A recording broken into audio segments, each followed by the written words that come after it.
ನಮ್ಮ ತಮ್ಮನಿಗಾಗೇನೋ ವಿಶೇಷವಾದ ಅಡುಗೆ ಮಾಡೋದರಲ್ಲಿ ಬ್ಯುಸಿ ಇದ್ದ ಹಾಗಿದೆ ಅಲ್ವಾ. ಮಾಡು ಇಲ್ದಿದ್ರೆ ಉದಯ್ ಬಂದರೆ ತಡ ಆಗಿಬಿಡತ್ತೆ. ನಾನಿನ್ನು ಇಡ್ತೀನಿ ಮತ್ತು ಫೋನ್ ಮಾಡ್ತೀನಿ ಚಂದು. ಪಾಪು ಇದ್ಮೇಲೆ ವೀಡಿಯೋ ಕಾಲ್ ಮಾಡಿಸ್ತೀನಿ ಬಿಡು.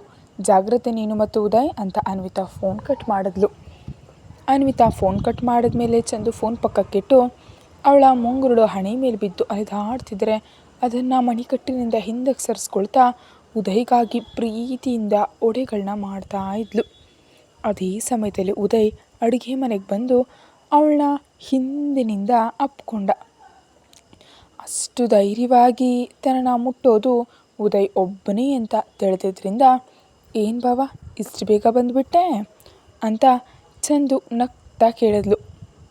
ಇಷ್ಟು ಸುಂದರವಾದ ಹೆಂಡತಿಯನ್ನು ಮನೇಲಿ ಇಟ್ಕೊಂಡು ನನಗಲ್ಲಿ ಕೆಲಸ ಮಾಡೋದಕ್ಕೆ ಹೇಗೆ ಮನಸ್ಸು ಬರುತ್ತೆ, ಅದಕ್ಕೆ ಬಂದೆ.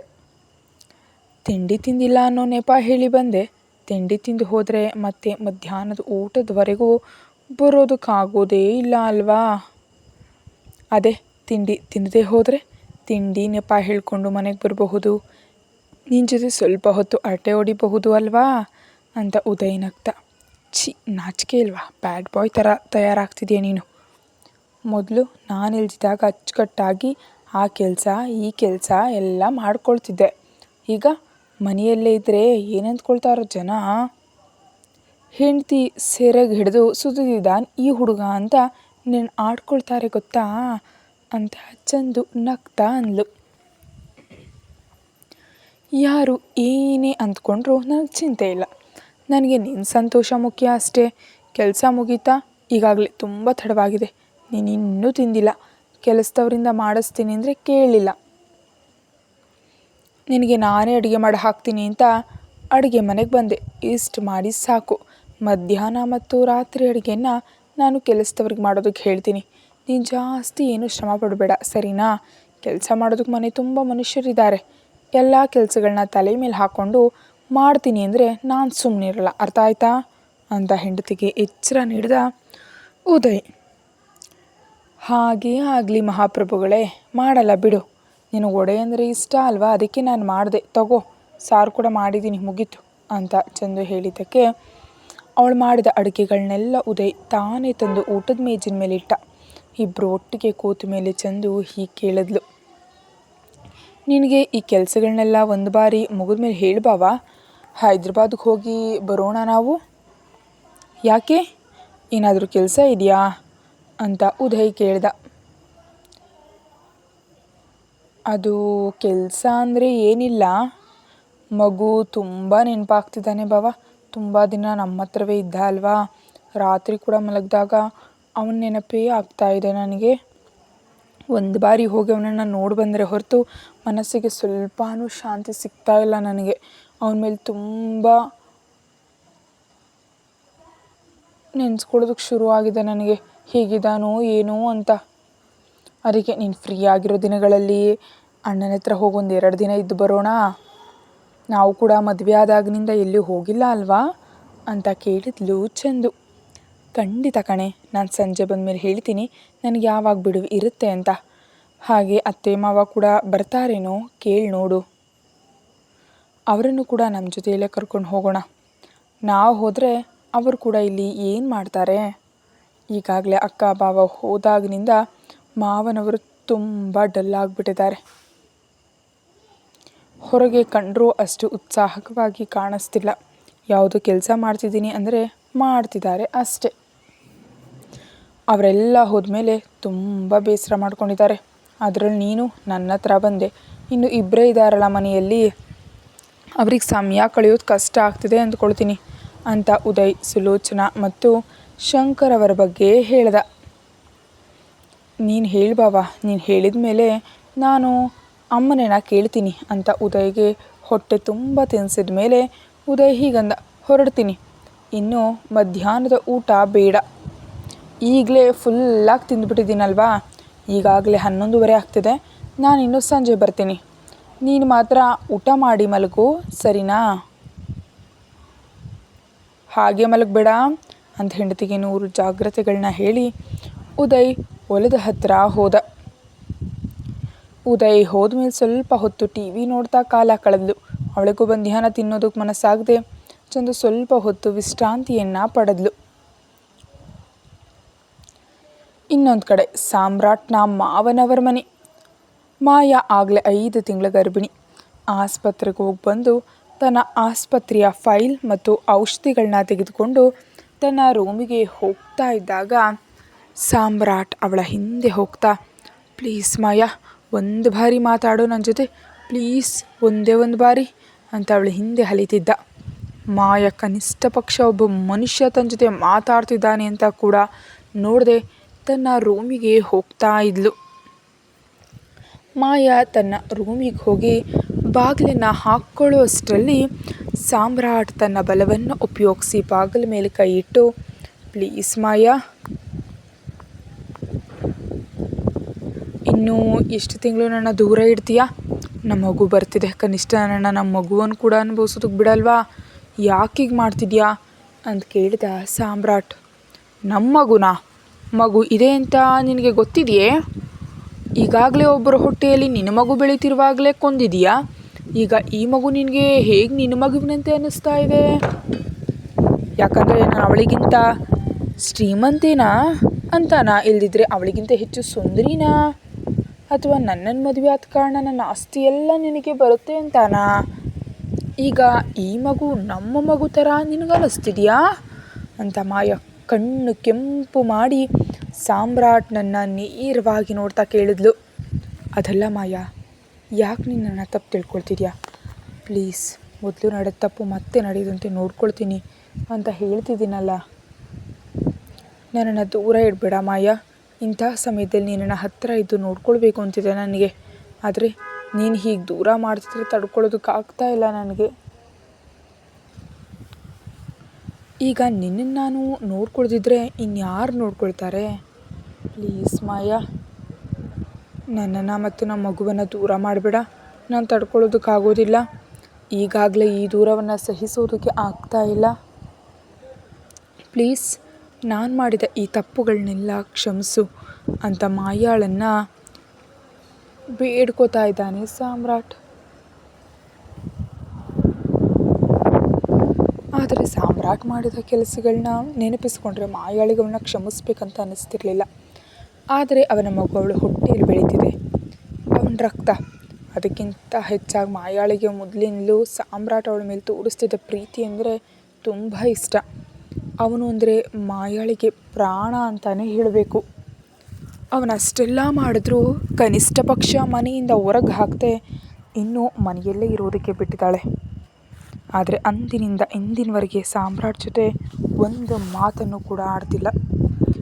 ಅಸಲಿಗೆ ಅವನೊಬ್ಬ ಮನೆಯಲ್ಲಿದ್ದಾನೆ ಅಂತ ಕೂಡ ಅವಳು ಗಮನಿಸೋದೇ ಇಲ್ಲ. ಅಷ್ಟರ ಮಟ್ಟಿಗೆ ಅವನನ್ನು ದೂರ ಇಟ್ಟಿದ್ದಾಳೆ. ಕನಿಷ್ಠ ಪಕ್ಷ ಅವ್ರ ರೂಮಿಗೆ ಕೂಡ ಬರೋದಕ್ಕೆ ಬಿಡ್ತಾ ಇಲ್ಲ. ಆ ಘಟನೆ ನಡೆದ ಮೇಲೆ ಸಾಮ್ರಾಟ್ ಕೂಡ 1 ತಿಂಗಳ ನಂತರ ಚೇತರಿಸ್ಕೊಂಡ.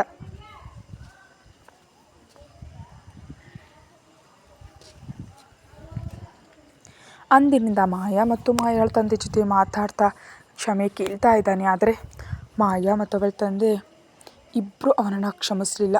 ನಿಜಕ್ಕೂ ಅವನಿಗೆ ಬರಬೇಕಿದ್ದ ರಾಜಕೀಯ ಭವಿಷ್ಯ ಕೂಡ ಇಲ್ಲದಂತೆ ಮಾಡಿದ್ರು. ಆ ದೊಡ್ಡ ಸ್ಥಾನವನ್ನು ಸಾಮ್ರಾಟ್ಗೆ ಕೊಡಬೇಕೆಂದು ಮಾಯಾಳ ತಂದೆ ಅಂದ್ಕೊಂಡಿದ್ರು. ಆದರೆ ಅವನ ಗುಣ ತಿಳಿದ ಮೇಲೆ ನಿನ್ನಂಥವನು ರಾಜಕೀಯಕ್ಕೆ ಬಂದರೆ ಜನರೆಲ್ಲ ಅನ್ಯಾಯಕ್ಕೊಳಗಾಗ್ತಾರೆ ಅಂತ ಅವನನ್ನು ಪಕ್ಕಕ್ಕೆ ಸರಿಸಿದ್ರು. ಅಂದಿನಿಂದ ಸಾಮ್ರಾಟ್ ಮನೆಯಲ್ಲೇ ಇರ್ತಿದ್ದಾನೆ. ಗಂಡರನ್ನು ನೋಡ್ತಿದ್ರೆ ಪ್ರತಿದಿನ ಗಂಡ ತನ್ನ ಹಿಂದೆ ಬಿದ್ದು ಮಾತನಾಡೋದಕ್ಕೆ ಕೇಳ್ತಿದ್ರೆ ಮಾಯಾಳಿಗೆ ಕೂಡ ತುಂಬ ಬೇಸರ ಆಗುತ್ತೆ. ಆದರೆ ಅವನು ಮಾಡಿದ ಕೆಲಸಗಳು ನೆನಪಾದಾಗ ಸಾಮ್ರಾಟ್ ಮೇಲೆ ಕೋಪ ಇನ್ನೂ ಹೆಚ್ಚಾಗುತ್ತೆ. ಆದರೆ ಹೆಂಡತಿಯಾಗಿ ಏನು ಮಾಡಬಲ್ಲಳು? ಎಷ್ಟೇ ಬೇಡ ಅಂದ್ಕೊಂಡ್ರು ಅವನು ಅವಳ ಕೊರಳಿಗೆ ತಾಳಿ ಕಟ್ಟಿದ ಗಂಡ ಸಾಮ್ರಾಟ್. ಅದರಲ್ಲೂ ಅವರ ಇಬ್ಬರ ಮಗು ಬರಲಿದೆ. ಅದಕ್ಕೆ ಏನು ಮಾಡಲಾಗದ ಸ್ಥಿತಿಯಲ್ಲಿದ್ದಾಳೆ. ಅವಳು ತನ್ನಲ್ಲೇ ತಾನು ತುಂಬ ಸಂಕಟ ಪಡ್ತಿದ್ದಾಳೆ. ದಿನವೂ ಅವನನ್ನು ಎಷ್ಟು ದೂರ ಇಡಬೇಕಂತ ಅಂದ್ಕೊಂಡ್ರು ಅವಳ ಕೈಯಲ್ಲಿ ಆಗ್ತಾ ಇಲ್ಲ. ಯಾಕಂದರೆ ಅವಳ ಕೊರಳಿಗೆ ತಾಳಿ ಕಟ್ಟಿದ ಗಂಡ ಈಗ ಅವಳ ಹೊಟ್ಟೆಯಲ್ಲಿ ಬೆಳೀತಿರೋ ಮಗುವಿನ ತಂದೆ. ಇನ್ನು ಹಾಗೆ ಹೇಗೆ ದೂರ ಮಾಡೋದಕ್ಕೆ ಸಾಧ್ಯ? ಗಂಡ ಏನೇ ತಪ್ಪು ಮಾಡಿದ್ರೂ ಸಹಿಸ್ಕೊಂಡು ಕ್ಷಮಿಸೋ ಗುಣ ಅವಳಲ್ಲೂ ಇದೆ. ಆದರೆ ಅವಳ ಮನಸ್ಸು ಅದಕ್ಕೆ ಒಪ್ತಾ ಇಲ್ಲ. ಈಗಾಗಲೇ ಒಂದು ಹುಡುಗಿಯನ್ನು ಮೋಸ ಮಾಡಿ ತನ್ನ ಮಗುವನ್ನೇ ಹೊಟ್ಟೆಯಲ್ಲಿದ್ದಾಗಲೇ ಕೊಂದವನು ಈಗ ಮಾತ್ರ ಹೀಗಂತಿದ್ದಾನೆ ಯಾಕೆ?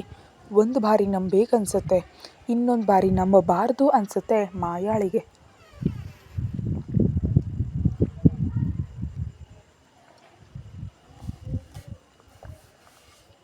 ತನ್ನ ಜೊತೆ ಕೂಡ ಪ್ರೀತಿಯಿಂದಿದ್ದು ತನ್ನ ಹೊಟ್ಟೆಯಲ್ಲಿನ ಮಗುವನ್ನು ಕೂಡ ಕೊಂದುಬಿಟ್ರೆ ಅಮ್ಮೋ ಆ ಊಹೆ ಕೂಡ ತಡ್ಕೊಳ್ಳೋದಕ್ಕಾಗಲಿಲ್ಲ ಮಾಯಾಳಿಗೆ.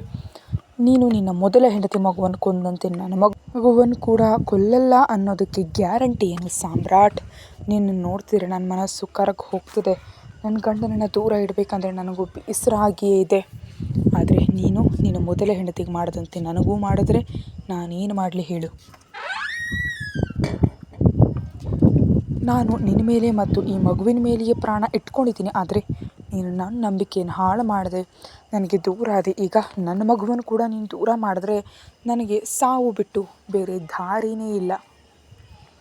ಈ ಮಗುವಿಗಾಗಿ ಈಗ ನಾನು ಬದುಕ್ತಿದ್ದೀನಿ. ನೀನು ನನ್ನನ್ನು ಇಷ್ಟೊಂದು ಮೋಸ ಮಾಡಿದ್ರು ಗೊತ್ತಾ? ಡಿವೋರ್ಸ್ ಆಗಿದೆ ಅಂದರೆ ಇಬ್ಬರ ಮನಸ್ತಾಪದ ಕಾರಣ ಅಂದ್ಕೊಂಡೆ. ಆದರೆ ನೀನು ಆ ಹುಡುಗಿಯನ್ನು ಅಷ್ಟೊಂದು ಪೀಡಿಸಿದ್ಯಾ ಅಂತ ಅಂದ್ಕೊಳ್ಳಿಲ್ಲ.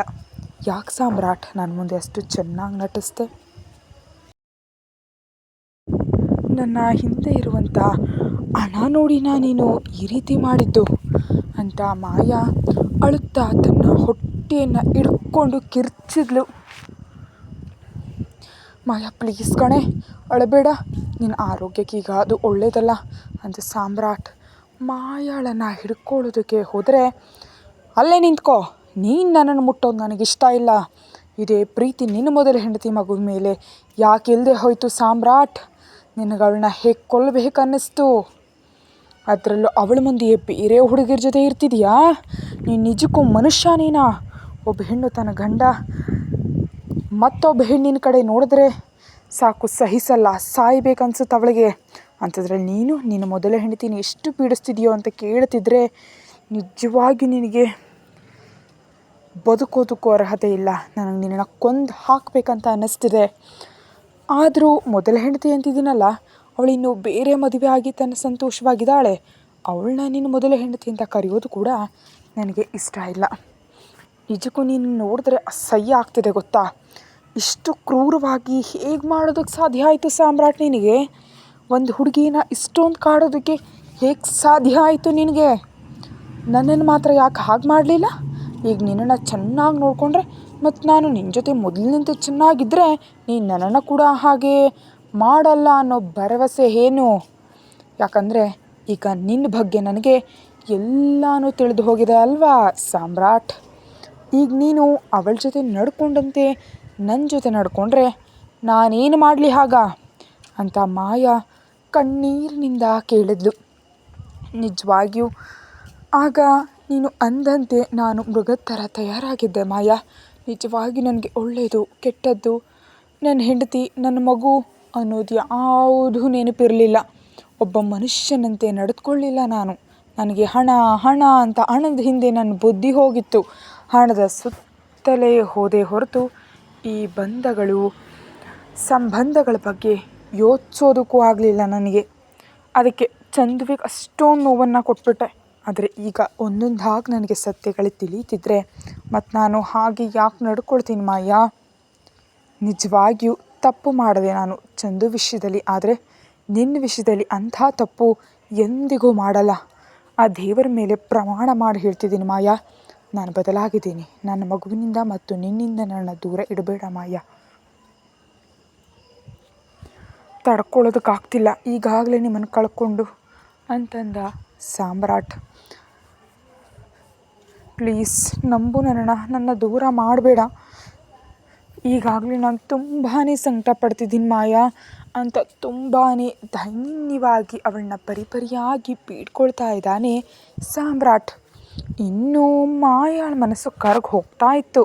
ಸಾಮ್ರಾಟ್ ಜೊತೆ ಮಾತನಾಡದಿದ್ರು ಆ ಬಾಗಿಲು ಹಾಕ್ತೆ ರೂಮಿನೊಳಗೆ ಹೋದ್ಲು. ಇನ್ನು ಸಾಮ್ರಾಟ್ ಅವಳು ಕ್ಷಮಿಸಿದಾಳೆ ಅಂತ ಅಂದ್ಕೊಂಡು ತಕ್ಷಣ ಮಾಯಾಳ ಹಿಂದೆ ಹೋದ. ಅವಳು ಏನಾದರೂ ಮಾತಾಡ್ತಾಳೇನೋ ಅಂತ ತುಂಬ ಹೊತ್ತು ಕಾಯ್ದ. ಆದರೆ ಮಾಯಾ ಅವನ ಜೊತೆ ಒಂದು ಮಾತನ್ನು ಆಡದೆ ಹೋಗಿ ಫ್ರೆಶ್ ಆಗಿ ಬಂದು ಕೆಲಸದವಳ ಹತ್ರ ಊಟ ತರಿಸ್ಕೊಂಡು ಅವಳ ಮಾತ್ರೆಗಳನ್ನ ತಗೊಂಡು ಅವಳು ಪಾಡಿಗೆ ಅವಳು ನಿದ್ರೆ ಮಾಡಿದ್ಲು. ಸುಮ್ಮನೆ ಸಾಮ್ರಾಟ್ ಕೂಡ ಫ್ರೆಶ್ ಆಗಿ ಬಂದು ಅವಳ ಕಾಲುಗಳ ಹತ್ರ ಕೂತು ಅವಳ ಕಾಲುಗಳನ್ನು ಒತ್ತುತ್ತಾ ಇದ್ದ. ಗಂಡ ಬಂದು ತನ್ನ ಪಕ್ಕದಲ್ಲಿ ಕೂತು ಕಾಲು ಒತ್ತುತ್ತಾ ಇರೋದನ್ನು ಮಾಯಾ ಗಮನಿಸಲೇ ಇದ್ದಾಳೆ. ಆದರೆ ಅವನ ಜೊತೆ ಮಾತಾಡೋದಕ್ಕೂ ಮನಸ್ಸಾಗದೆ ಮತ್ತು ಅವನ ಮೇಲೆ ಕಿರ್ಚಿ ಸುಸ್ತಾಗಿದ್ದರಿಂದ ಸುಮ್ಮನೆ ನಿದ್ರಿಸಿದ್ಲು. ಇತ್ತ ಆರ್ಯ ಪ್ರತಿದಿನ ತನ್ನ ಕುಟುಂಬದ ಒಂದಿಗೆ ಜೀವನ ನಡೆಸ್ತಾ ಆಫೀಸ್ಗೆ ಹೋಗಿ ಬರ್ತಾ ಇದ್ದಾನೆ. ಅಂದು ಮಧ್ಯಾಹ್ನ ಕೂಡ ಊಟದ ಸಮಯದಲ್ಲಿ ಸ್ವಲ್ಪ ಬಿಡುವು ಸಿಕ್ಕಿದ್ರಿಂದ ಮಗನನ್ನು ನೋಡೋದಕ್ಕೆ ವಿಡಿಯೋ ಕಾಲನ್ನು ಮಾಡ್ದ. ಸರಿಯಾಗದೇ ಸಮಯದಲ್ಲಿ ಅನ್ವಿತಾ ಮಗುವಿಗೆ ಅನ್ನವನ್ನು ತಿನ್ನಿಸ್ತಿದ್ಲು. ಏನೇ ಇವನಿನ್ನೂ ಅನ್ನ ತಿಂದಿಲ್ವಾ ಅಂತ ಕೇಳ್ದ ಆರ್ಯ. ಇಲ್ಲ ಆರ್ಯ, ಬೆಳಿಗ್ಗೆ ಹಣ್ಣುಗಳನ್ನ ಸ್ವಲ್ಪ ಜಾಸ್ತಿ ತಿಂದಿದ್ದಾನೆ, ಅದಕ್ಕೆ ಸ್ವಲ್ಪ ತಡವಾಗಿ ತಿನ್ನಿಸೋಣ ಅಂತ ಬಿಟ್ಟಿದ್ದೆ.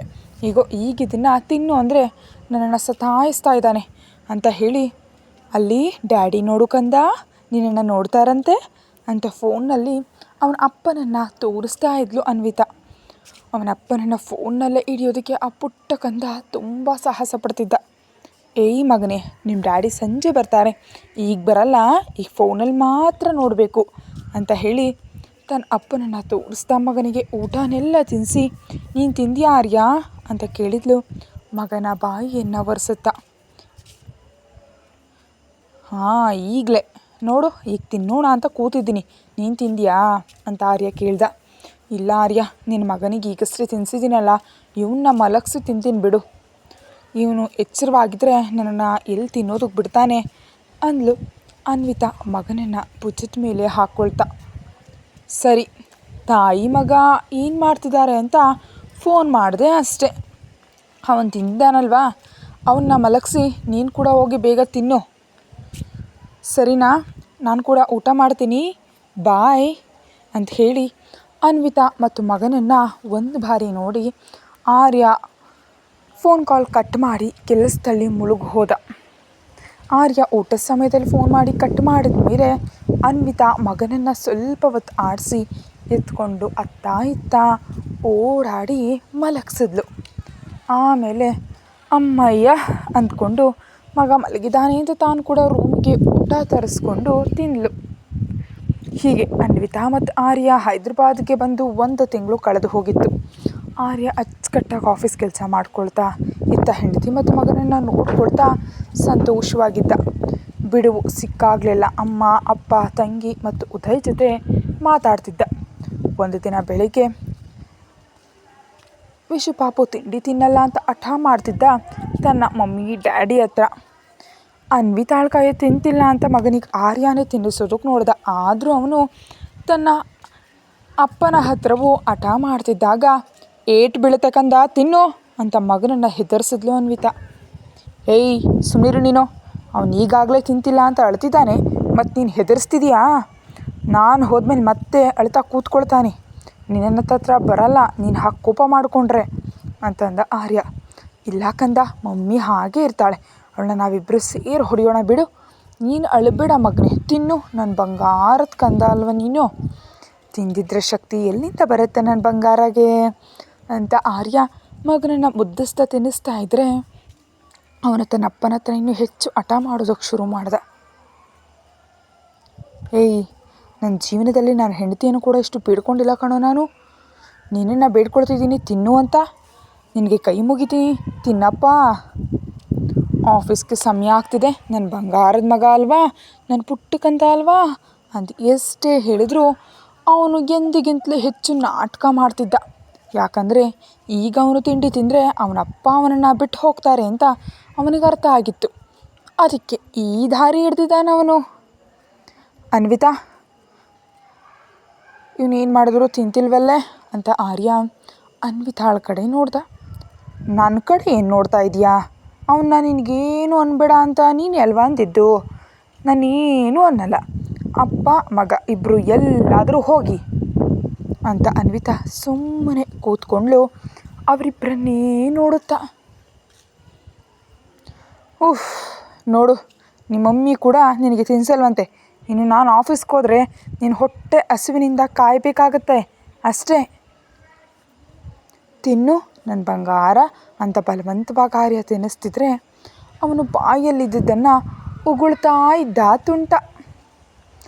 ಏನ್ರೋ ನನ್ನ ಮೊಮ್ಮಗನನ್ನು ಇಬ್ಬರು ಸೇರಿ ಏನೋ ಅಂತಿದ್ದೀರಿ ಅಂತ ತಕ್ಷಣ ಸುಲೋಚನಾ ಅವರ ಧ್ವನಿ ಕೇಳಿಸಿದ ತಕ್ಷಣ ಎಲ್ಲರ ತಲೆಗಳು ಬಾಗಿಲ ಕಡೆ ತಿರುಗಿದ್ವು. ಅಷ್ಟರಲ್ಲಿ ಸುಲೋಚನಾ, ಶಂಕರ್, ಚಂದು ಮತ್ತು ಉದಯ್ ಮನೆಯೊಳಗೆ ಬರ್ತಿದ್ರು. ಅಮ್ಮ, ಅಪ್ಪ, ನೀವು ಬರ್ತಿದ್ದೀನಿ ಅಂತ ಹೇಳಲೇ ಇಲ್ವಲ್ಲ? ಕನಿಷ್ಠ ಬರೋದಿನ ಹೇಳಿದರೆ ನನಗೆ ಕಾರ್ ಕಳಿಸ್ತಿದ್ದೆ ಅಲ್ವಾ? ಹೀಗೆ ಹೇಳಿದೆ ಬಂದ್ರಲ್ಲ, ನಾವು ನೆನ್ನೆ ಕೂಡ ಫೋನ್ ಮಾಡಿದ್ವೋ ಅಲ್ವಾ ಅಂತ ಆರ್ಯ ತನ್ನ ಅಪ್ಪನ ಎದುರು ಹೋಗ್ತಾ ಕೇಳ್ದ. ವಿಶು ಪಾಪು ತನ್ನ ಅಜ್ಜಿ ಮತ್ತು ಅಜ್ಜನನ್ನು ನೋಡಿದ ತಕ್ಷಣ ಇವರ ಹತ್ರ ಯಾಕಿರ್ತಾನೆ?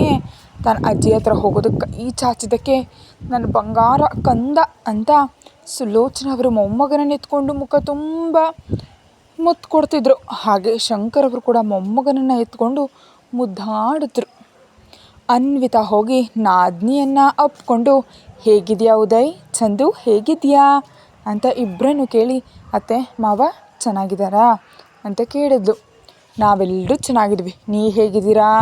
ಇವನನ್ನು ನೋಡಿ 1 ತಿಂಗಳಾಯ್ತಲ್ವಾ, ಅದಕ್ಕೆ ಪ್ರಾಣ ತಡೀಲಾರದೆ ಬಂದುಬಿಟ್ವು ಅಂತ ಅವರು ಹೇಳಿದ್ರು. ಮೊದಲು ಬನ್ನಿ ಅಮ್ಮ, ಬನ್ನಿ ಕೂತ್ಕೊಳ್ಳಿ ಅಂತ ತಂಗಿ ಮತ್ತು ಉದಯ್ನನ್ನು ಅಪ್ಕೊಂಡು, ಹೇಗಿದ್ದೀರಿ ಅಂತ ಕೇಳಿದ ಆರ್ಯ. ನನಗೇನಣ್ಣ ಸೂಪರ್ ಆಗಿದ್ದೀನಿ, ಬಾಬನನ್ನು ತುಂಬ ಚೆನ್ನಾಗಿ ನೋಡ್ಕೊಳ್ತಿದ್ದಾರೆ ಅಂತ ಚಂದು ಸಂತೋಷದಿಂದ ಹೇಳಿದ್ಲು. ಕತೆ ಮುಂದುವರಿಯುತ್ತೆ. ಹೆಚ್ಚಿನ ವೀಡಿಯೋಗಾಗಿ ಚಾನಲ್ಗೆ ಮೆಂಬರ್ಶಿಪ್ ತೊಗೊಂಡು ವೀಡಿಯೋ ಮೊದಲೇ ನೋಡಿ. Thank you.